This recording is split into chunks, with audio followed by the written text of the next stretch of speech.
Et ce sont les Émirats unis qui ont la présidence. Voilà comment on le fait avec les organisations pour euh, les réunions que nous avons. La semaine prochaine, nous avons une réunion qu'on appelle SP, parce que c'est une réunion pour les deux organes subsidiaires permanents.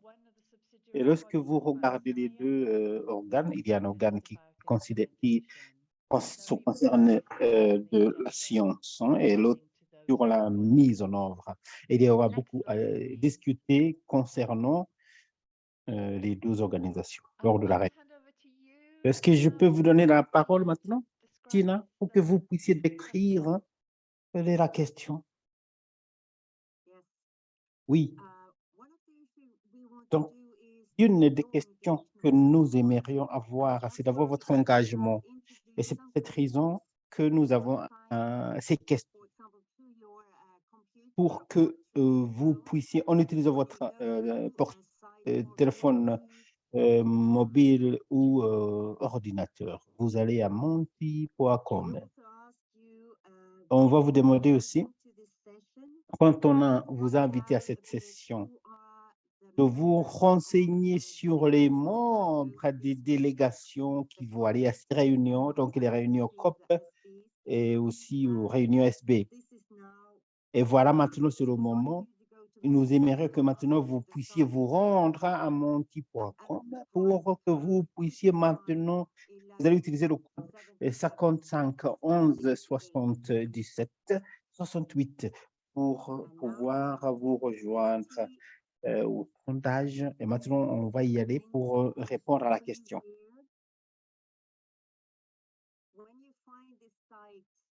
Quand vous allez vous rendre au niveau du site monty.com, vous avez le code ici 55 11 71 77 68.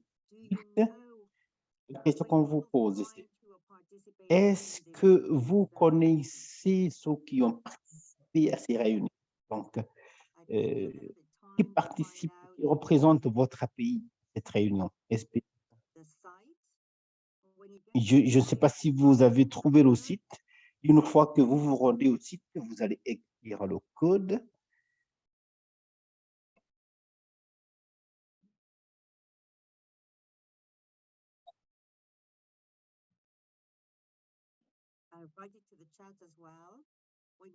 The code, it takes you Écris le message sur le chat aussi.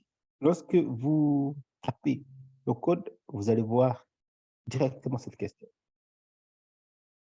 and if you didn't find who participated, you can also say that you don't Si know. vous n'avez pas, vous ne savez pas, vous ne connaissez pas ces personnes, vous pouvez dire que vous ne connaissez pas ces personnes.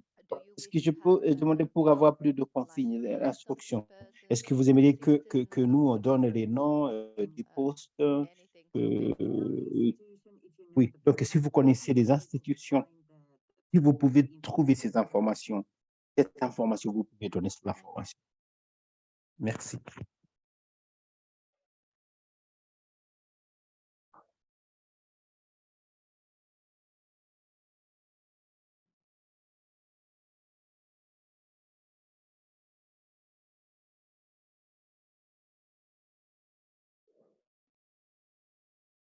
So you write there if you know the person who Donc, attends. si vous connaissez la personne qui participe aux réunions de SP58 pour représenter votre pays ou quelle institution participe. Si vous ne savez pas, vous dites que vous ne savez pas.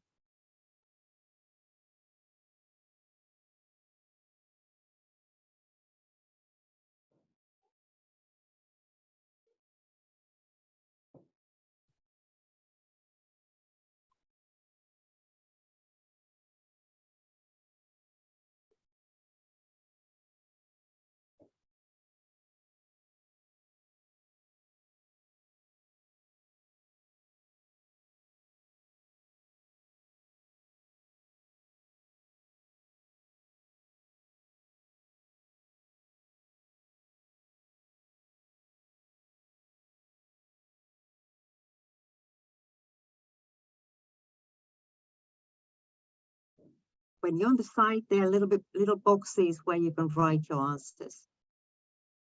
Donc, vous allez voir une boîte là, vous pouvez écrire une case pour ça.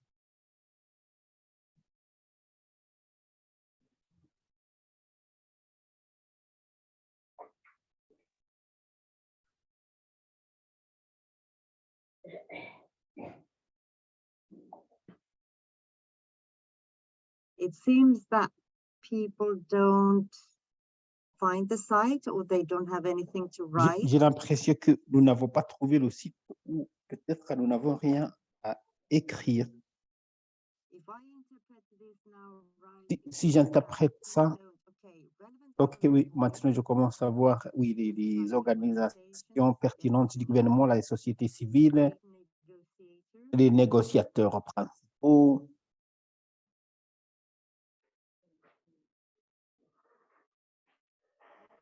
very good. We can Très take bien. this as a testing ground. On peut prendre ça comme, si vraiment on fait c'est pour faire des tests. Hein. Il y aura d'autres questions. Maintenant, on va revenir à la présentation.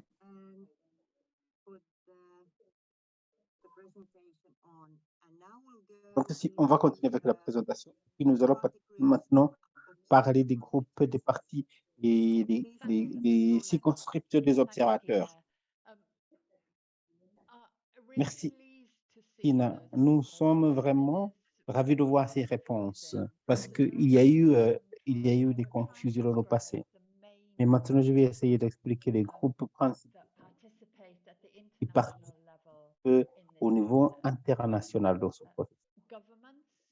Il y a les gouvernements, bien sûr, hein, participent, mais ils ne travaillent pas toujours seuls. Il y a aussi des organisations paysannes au niveau de l'espace international. Il y a beaucoup de groupements de partis. Lorsque les gouvernements travaillent avec les autres gouvernements qui ont une même façon de voir les choses, ou peut-être géographiquement, ce n'est pas logique. Donc, ils peuvent travailler sur avoir une position commune. Donc, il y a des pays africains qui sont membres de ces différents groupes. Ils sont membres du groupe le plus large, c'est-à-dire COP67 pour la Chine, et qui a beaucoup de pays. Il y a aussi les membres du groupe africain. Il y a les groupes des pays les moins développés ou les groupes des pays arabes.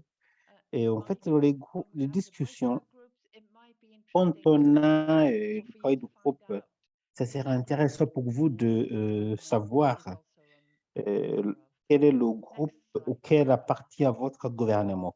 En passant à la diapositive, ce ne sont pas seulement les gouvernements qui participent à ce processus ou qui aimeraient participer.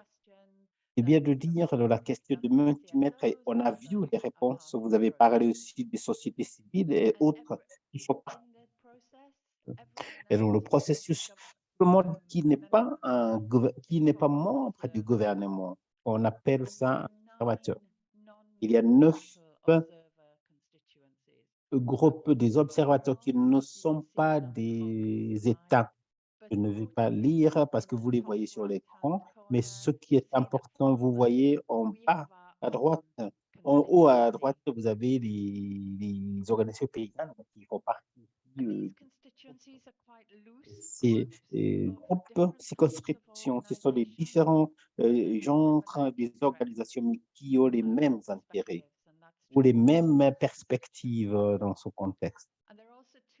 Il y a aussi 2 autres types d'observateurs, les agences de l'ONU ou les organisations comme la FAO ou les organisations intergouvernementales, les IN, les organisations non gouvernementales internationales, les organisations de recherche que peut-être beaucoup d'entre vous connaissent déjà. Il y a aussi la BAD, il y a aussi l'UA, la commission de l'UA. Donc ici, les circonscriptions sont des observateurs et j'aimerais choisir les mots comme donc, si vous avez des ONG qui sont des des circonscriptions ont des tailles très petites. Le plus grand, nous avons ceux qui travaillent dans le domaine de l'environnement et ceux qui font la recherche. Donc, ce n'est pas surprenant, comme vous voyez ici, et c'est qu'il y a plus de Ngos et Bingos dans les postes, la Ringo aussi, parce qu'on avait, lors de la COP27, vous voyez aussi les fermiers qui ont participé au COP20. Et aussi, il y a eu beaucoup de raisons pour ça, mais nous sommes aussi l'une des plus petites circonscriptions. Et c'est à nous de voir comment nous pouvons changer cette réalité, comme les organisations paysannes, parce que nous ne sommes pas vraiment nombreux lors de ces réunions.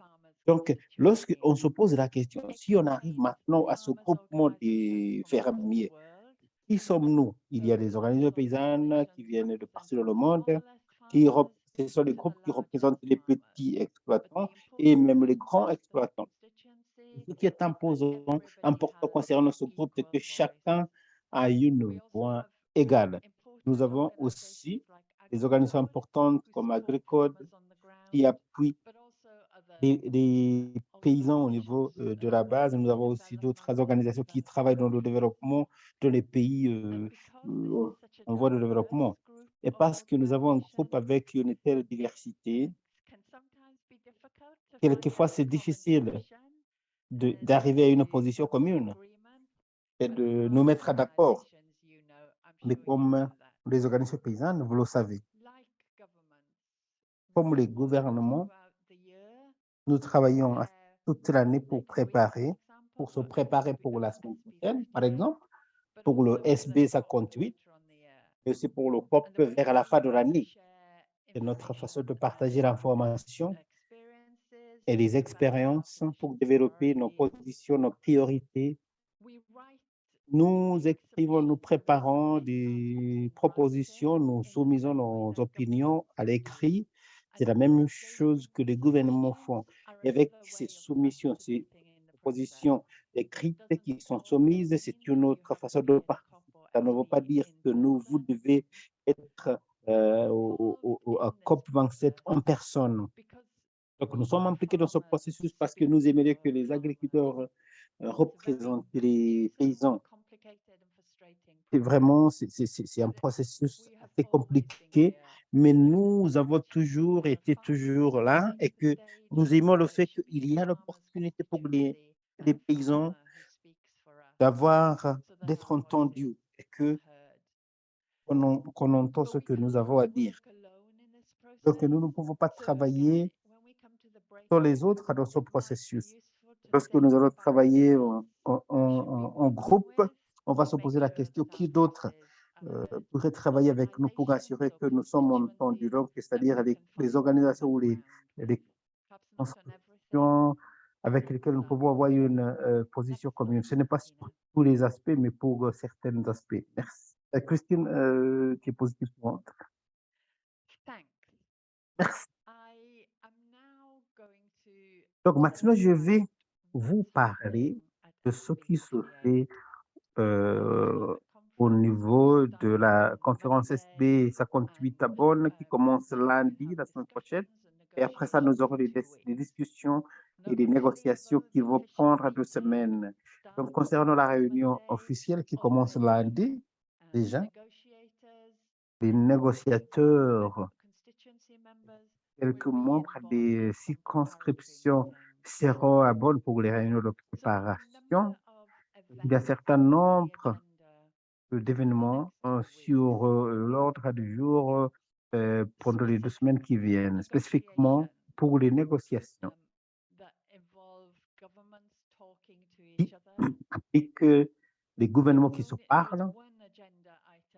Il y a un élément sur l'ordre du jour qui est spécifiquement sur l'agriculture, c'est-à-dire c'est le travail conjoint de Sharm el-Sheikh sur la mise en œuvre de l'action sur le climat concernant l'agriculture et la sécurité alimentaire. C'est vraiment un titre long et c'est important que nous soyons à cette réunion pour que nos voix, nos positions soient entendues. Même si nous n'avons pas beaucoup d'opportunités pour nous exprimer, c'est important que nous soyons dans la salle. Et même si c'est le seul élément sur l'ordre du jour qui est spécifique pour l'agriculture, il y a d'autres aspects qui nous concernent, où nous avons un intérêt. Mais actuellement, nous n'avons pas la capacité d'être impliqués.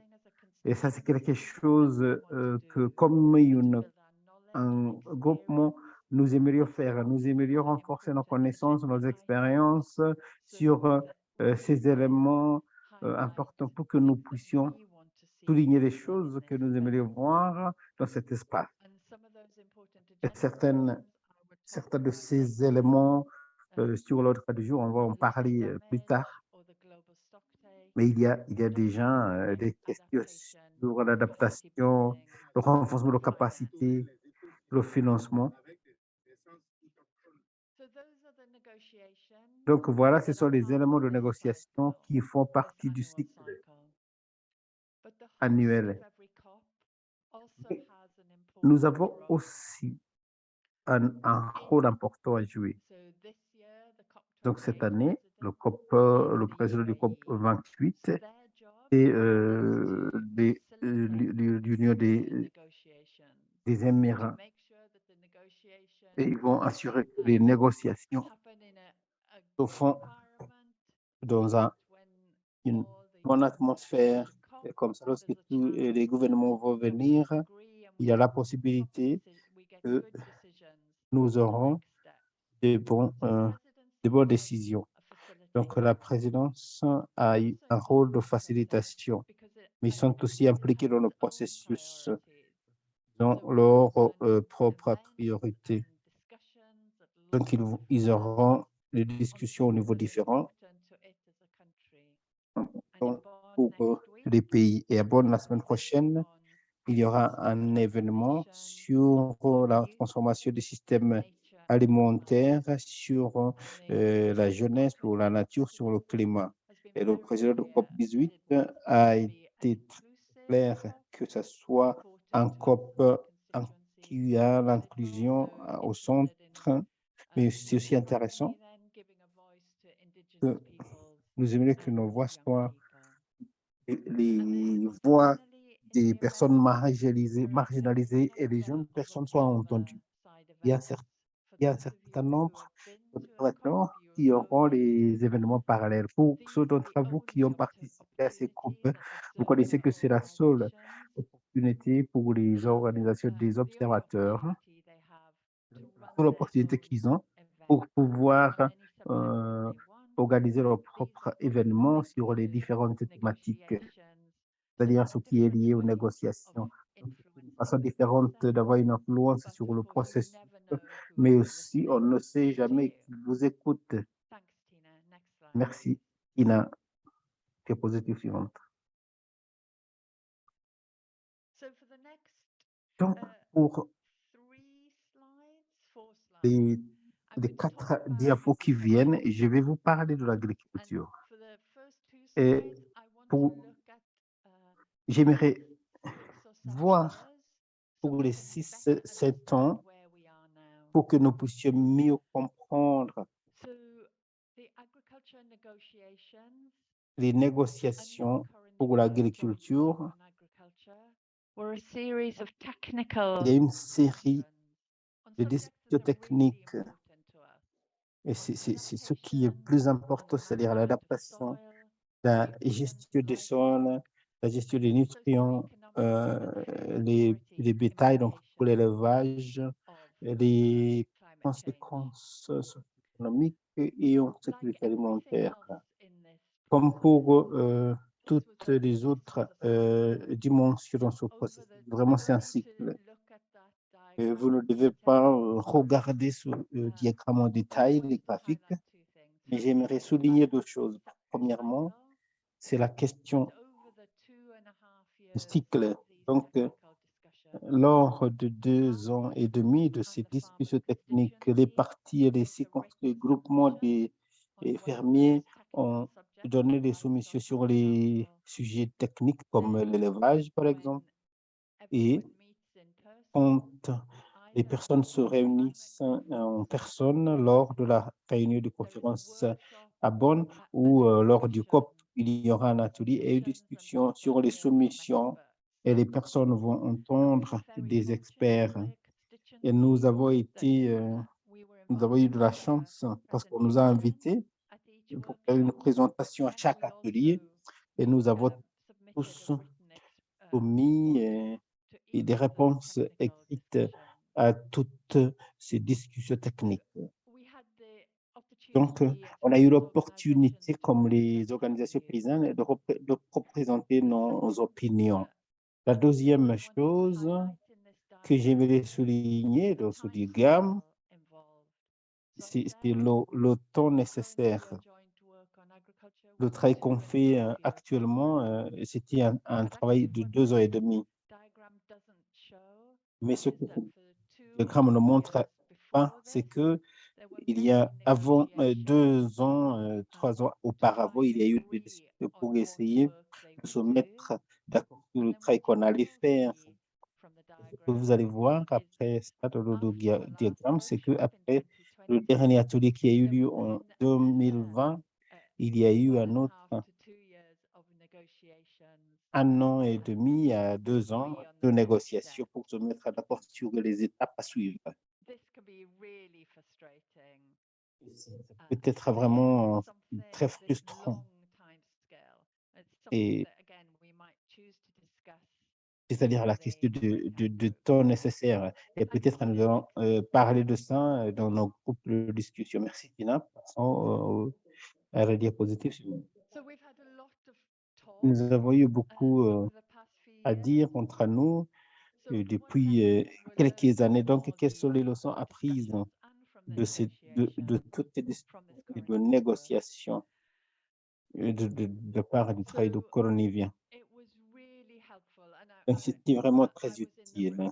Et, et j'étais en train d'observer ces négociations et très souvent, donc c'était très utile. C'était une opportunité de discuter, de partager des expériences, de partager l'information sur les bonnes pratiques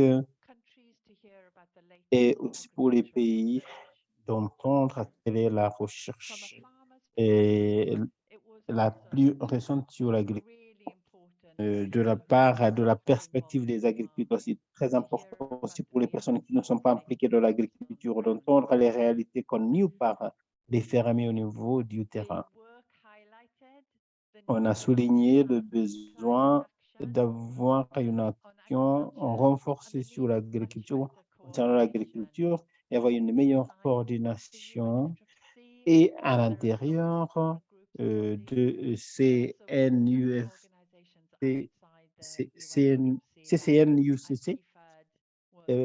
pour les organisations comme FIDA, la Banque mondiale, la FAO, etc. Il y a aussi besoin d'action et c'est urgent. Il faut le faire maintenant. Il faut faire la mise à l'échelle de toutes ces actions. Comme ça, il y aura une différence pour tous nos paysans au niveau du terrain, pour leur donner un appui pour le renforcer leur capacité, l'accès au financement et aussi permettre le développement de la technologie et le transfert de technologie. Donc, ça, c'est pas surprenant.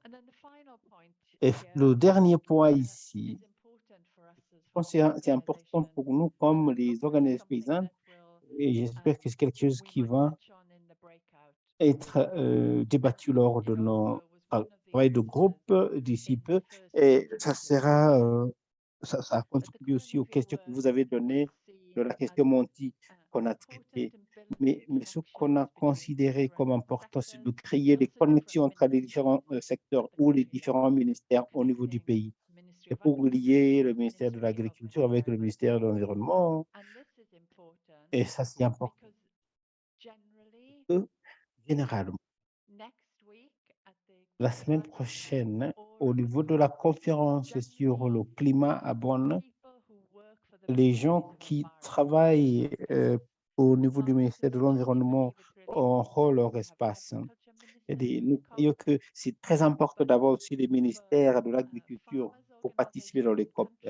Mais les organisations paysannes dans les pays et dans les régions, comme la PAFO, c'est très important pour nous d'avoir nos connexions, pas seulement avec le ministre de l'Agriculture, mais le ministère de l'Agriculture, parce que peut-être le ministre ne sera pas là en personne au niveau de COP, et aussi le ministère de l'Environnement. L'autre raison pourquoi c'est important, c'est parce que lorsque les négociateurs du gouvernement viennent au COP, la position est déjà définie. Donc, ils travaillent toute l'année pour développer leur position. Lorsqu'ils viennent, lorsqu'ils seront à Bonn la semaine prochaine ou à Dubaï vers la fin de l'année, leur position est déjà déterminée. Donc, c'est à nous maintenant de travailler toute l'année pour assurer que lorsque les gouvernements viennent au niveau de COP ou à Bonn la semaine prochaine, ils vont présenter notre position. Diapositive suivante, s'il vous plaît.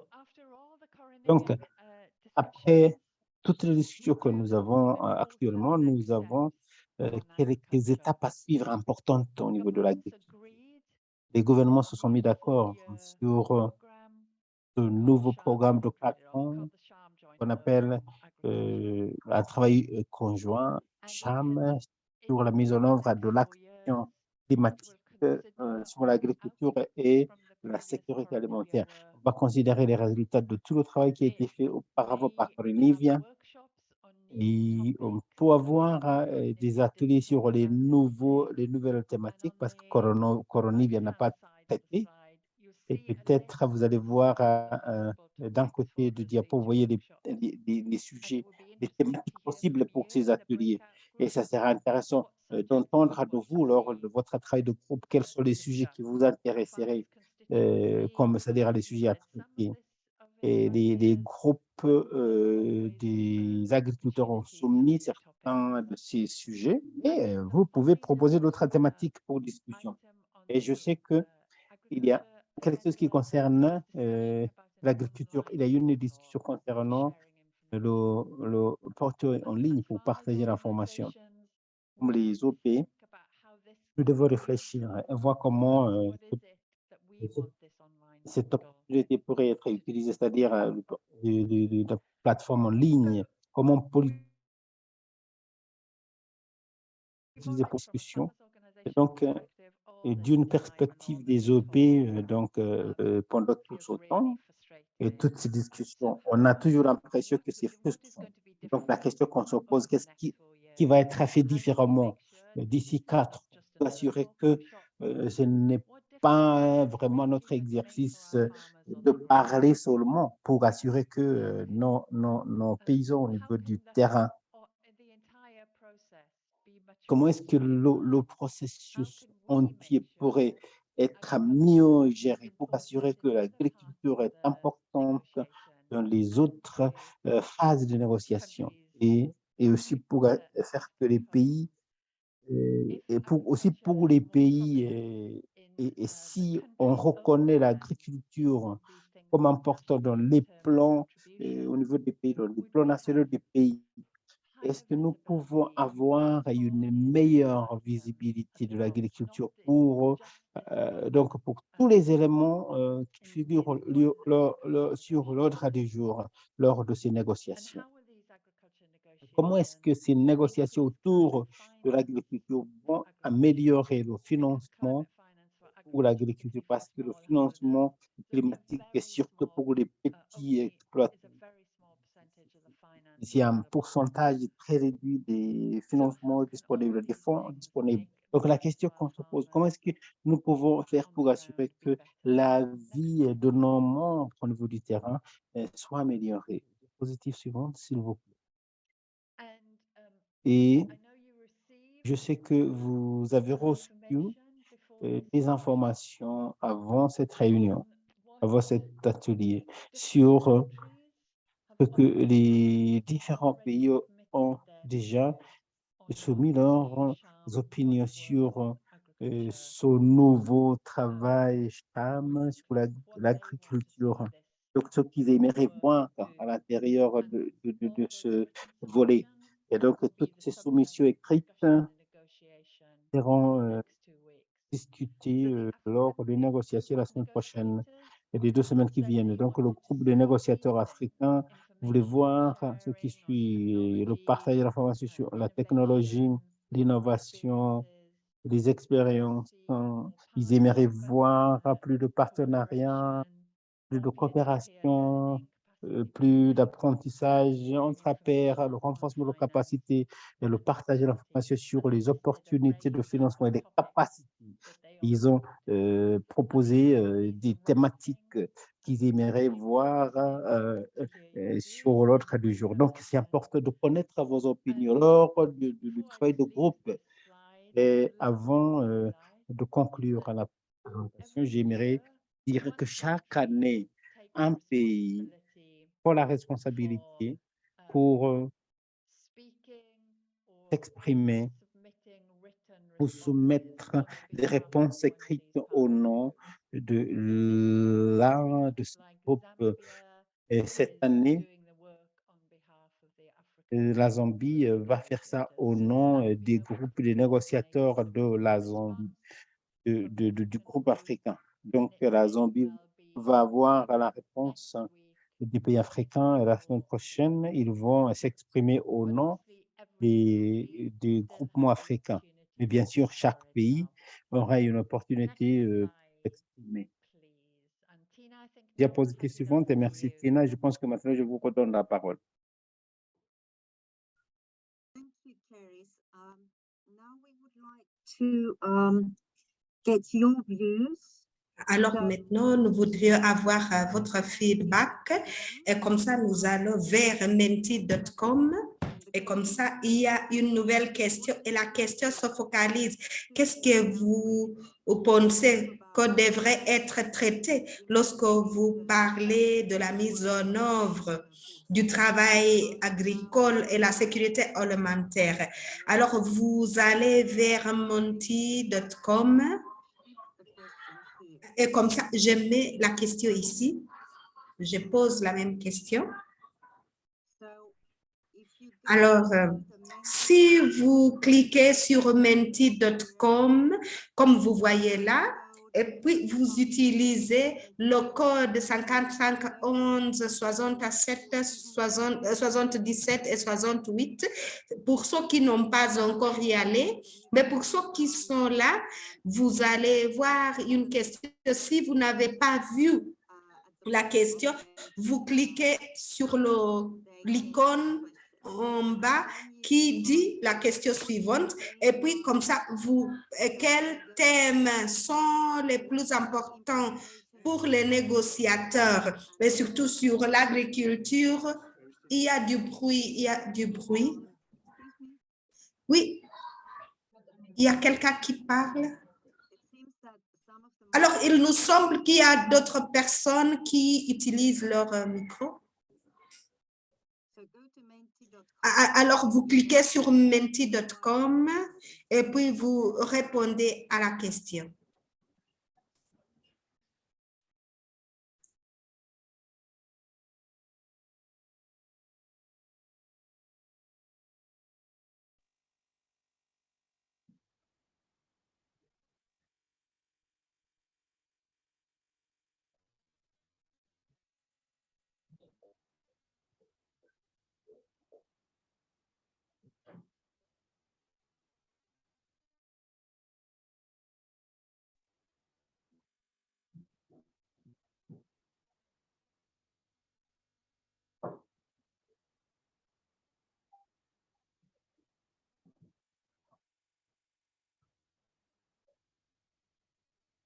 It seems that food systems are very, alors, les systèmes alimentaires sont importants. Il y a la résilience, l'adaptation.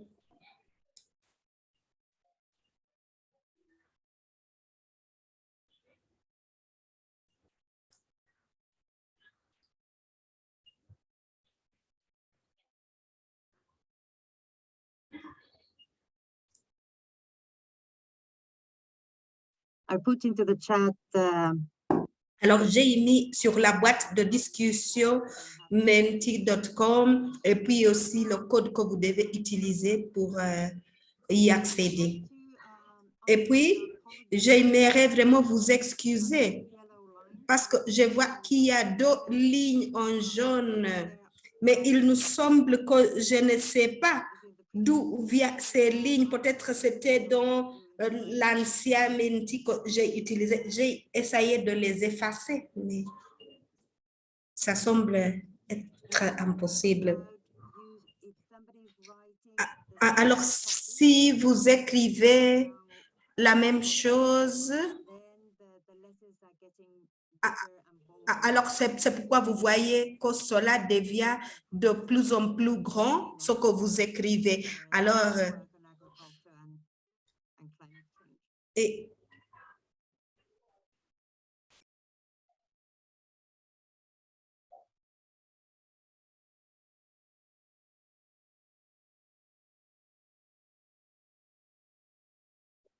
now we have reached the end of the presentation. nous sommes arrivés à la fin de la présentation et comme ça, nous pouvons aller pour notre pause et puis nous allons se regrouper dans nos groupes et comme ça, je vais maintenant donner la parole. Et si vous avez des questions ou peut-être des commentaires, si vous voulez poser des questions, vous levez la main ou peut-être vous activez votre micro et vous intervenez.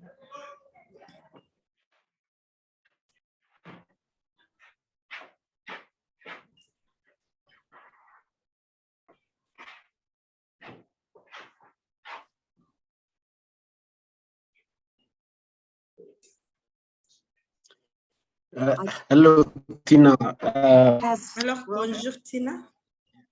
Yes. I wanted to ask.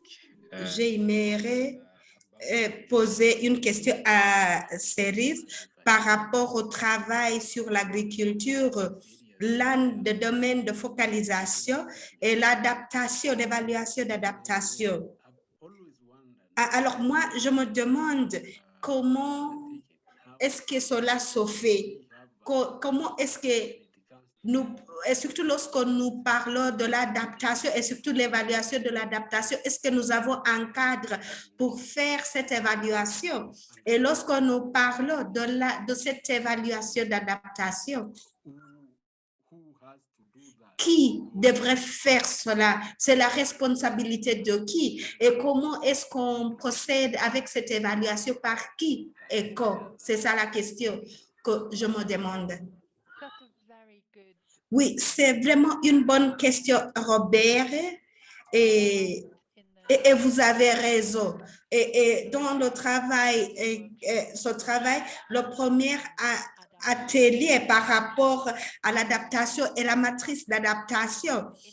Comment est-ce que vous identifiez les indicateurs pour être capable de faire l'évaluation du progrès, de l'évolution? Moi, je ne crois pas. Et c'est vraiment, je n'ai pas vraiment une réponse exacte, mais je vais aussi me renseigner et puis comme ça, je vais partager l'information avec Shadrach après cette réunion.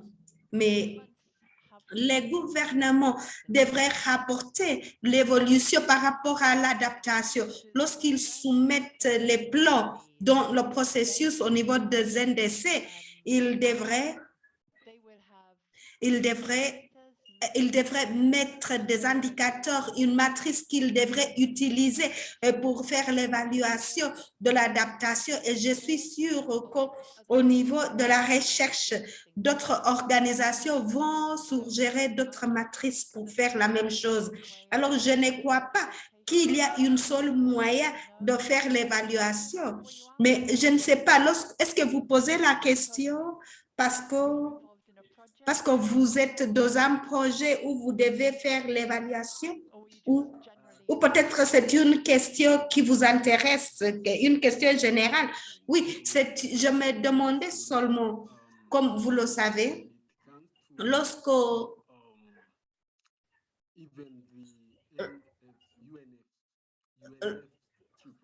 dans le processus de l'ONU FCC, c'est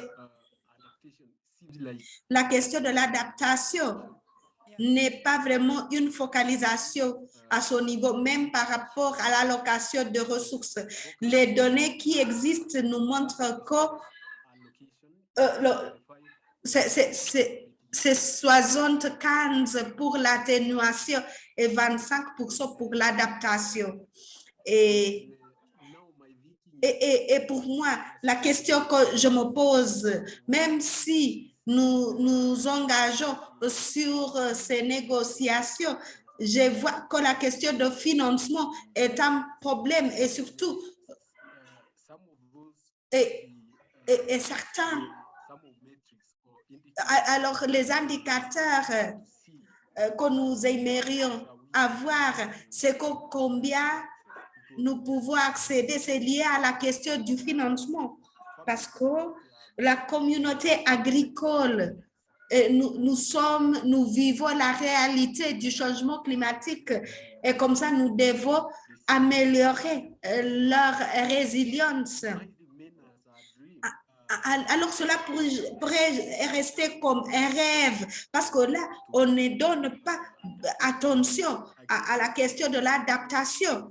Et tout le monde, même au niveau de l'allocation de ressources, on fait l'allocation à l'atténuation. Même ce qui est alloué est toujours comme un cauchemar. Alors comme ça, si on pourrait avoir un cadre qui va nous aider, et comme ça, nous pouvons discuter cette question. Et comme ça, pour avoir des indicateurs, etc., pour que nous puissions accéder au financement pour renforcer la résilience. Oui, Robert, vous présentez les points très, très intéressants et très, très importants. Et les questions, alors au lieu de répondre à ces questions, Tina, et comme ça, nous pouvons discuter ces questions dans nos groupes. Oui, c'est à vous. Oui, je crois que c'est une bonne idée de discuter cette question dans les groupes. Et comme ça, il faut discuter d'autres questions qui pourraient être discutées au niveau de SP58. Alors, je vois cela dans les diapositives suivantes. Alors, comme Tina a déjà dit, j'ai 3 autres diapositives. Il me reste 3 diapositives qui ne vont pas prendre du temps. Alors, j'ai déjà parlé du passé, le travail coronavirus et ces nouvelles négociations par rapport à l'agriculture et la sécurité alimentaire. Alors, le travail CHAM, c'est la seule négociation sur l'agriculture et il y a beaucoup d'autres discussions et d'autres initiatives sur l'agriculture et il y a ceux qui sont gérés par le gouvernement. Alors, moi, j'ai pensé que c'est important de mentionner ce qui s'est passé pendant les 2 dernières années et les opportunités pour nous en tant qu'organisation paysanne. Alors, COP26 au Royaume-Uni et les États-Unis et l'Union européenne ont lancé une chose qui s'appelle le méthane. C'est une gaz à effet de serre et l'agriculture est une grande source de cette gaz. Mais ce n'est pas la seule source. Il y a aussi le pétrole, le secteur pétrolier qui contribue au gaz. Alors, il y a beaucoup d'initiatives au niveau du pays et au niveau du secteur privé. Alors, le gouvernement et le secteur privé sont impliqués pour réduire l'émission de ces gaz. Alors, les sources du secteur agricole, ça pourrait être l'élevage, etc., du riz et aussi des déchets. Alors, comme ça, on pourrait avoir plusieurs projets que des organisations différentes pourraient faire pour attirer le financement. Mais ce n'est pas encore clair pour moi comment cette initiative pourrait être réussite ou peut-être si les projets pourraient accéder aux projets auprès de cela. Alors, pour COP27, l'agriculture et la sécurité alimentaire étaient vraiment importants pour la présidence égyptienne. Alors, pour la première fois, on a eu une table ronde ministérielle sur la sécurité alimentaire et le président de la FAO était autour de la table avec les ministères et cela est très important pour nous. Mais l'Égypte, en collaboration avec la FAO, a lancé une initiative qui s'appelle FAST et cela, c'est pour Food Agriculture pour la transformation durable. Et cette initiative avait 3 piliers. C'est sur l'accès au financement. Robert, je vais utiliser vos propres mots. Vous avez dit que l'accès au financement est un cauchemar et les gouvernements ont déjà montré cela. C'est un défi même d'accéder au financement et que ce financement arrive jusqu'au niveau bas. Et pour s'assurer que les agriculteurs y accèdent. Alors, ce serait intéressant si nous pouvons améliorer cette situation. L'autre chose, c'est la connaissance et la capacité et l'appui au niveau de politique et la conversation. Alors, le diapo suivant, Tina. Alors, ces 2 dernières diapositives ne sont pas sur l'agriculture, mais c'est par rapport à 2 autres thématiques qui sont importantes cette année et sur les négociations. Mais nous croyons que ce sont importants pour nous.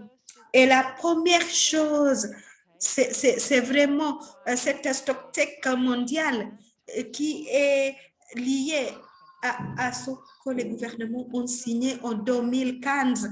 Alors, cela se passe chaque 5 années, c'est-à-dire le bilan mondial. Et l'objectif, c'est vraiment accroître l'ambition parce que chacun, nous connaissons ce que la science nous dit, qui nous dit que nous ne sommes pas au niveau d'arriver au niveau de résilience et la neutralité au niveau de carbone.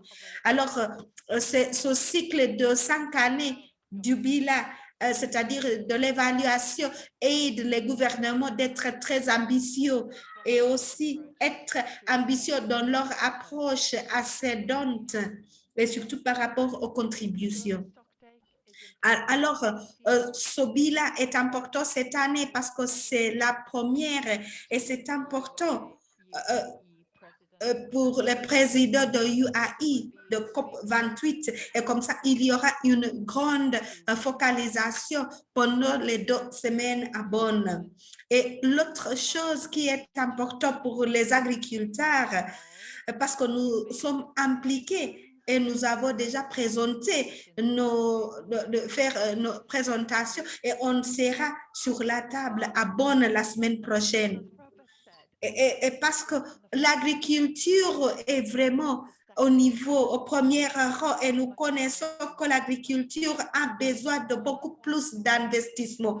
Si le monde devrait réaliser les cibles de 2050, le monde devrait soutenir l'agriculture aujourd'hui. Et comme ça, nous devons avoir des activités sur le terrain. Et alors, c'est vraiment intéressant de voir quelles sont les contributions que nous pouvons faire les 2 semaines et comme ça pour influencer les décisions de COP28 à Dubaï. Alors, la dernière diapositive, Tina. Alors, voici la dernière diapositive par rapport à notre domaine de négociation pour les agriculteurs par rapport aux pertes et dommages. Robert a dit que l'agriculture vit vraiment la réalité et notre communauté est petite. Et c'est une chose que nous ne focalisons pas souvent. Et comme j'ai déjà dit au début de ma présentation, c'est un domaine de négociation où nous devons apprendre davantage. Alors, pertes et dommages, c'est vraiment difficile de le définir. Et j'ai choisi cela parce que cela m'aide. Ce concept de perte et dommage veut dire que c'est le financement pour le dommage causé par le climat et surtout des choses que vous ne pouvez pas éviter et surtout pour ceux qui sont vulnérables. Et les pays et surtout pour les secteurs vulnérables comme le secteur agricole. Alors la perte, ce sont des choses que vous perdez, que vous ne changez pas. Et certaines parmi cela pourraient être les vies, les moyens de vie ou peut-être une site historique, les dommages. Les dommages, ce sont des choses que vous pouvez réparer. Et c'est important de voir aussi, par exemple, les pertes des rendements. Et ça, c'était une thématique pour le travail. Alors, parce que c'est une question de financement. Cela a entamé des discussions très longues parce que c'est par rapport à la question de justice, l'équité et aussi donner des preuves par rapport à la responsabilité sur les pertes et les dommages. Et puis après les négociations difficiles, c'était beau parce que finalement l'année passée au niveau de COP27, on a dédié un fonds. Et comme ça, on continue avec la phase qui est aussi difficile. Alors, nous sommes mis d'accord par rapport à ce principe du fonds, mais qu'est-ce que cela va être réalisé? Comment faire la distribution? À qui? Parce que les discussions commencent à être entamées, mais ce qui est clair, c'est qu'il n'y a pas assez d'argent du pays développé et c'est pourquoi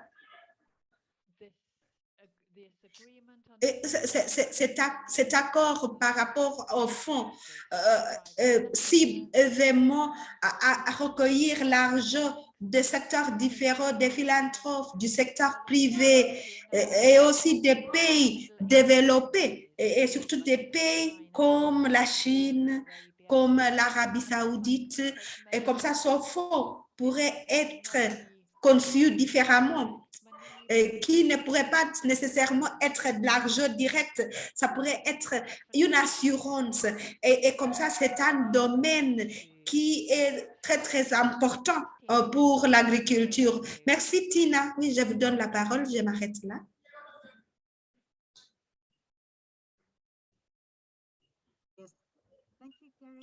Oui, mais merci, Kerry.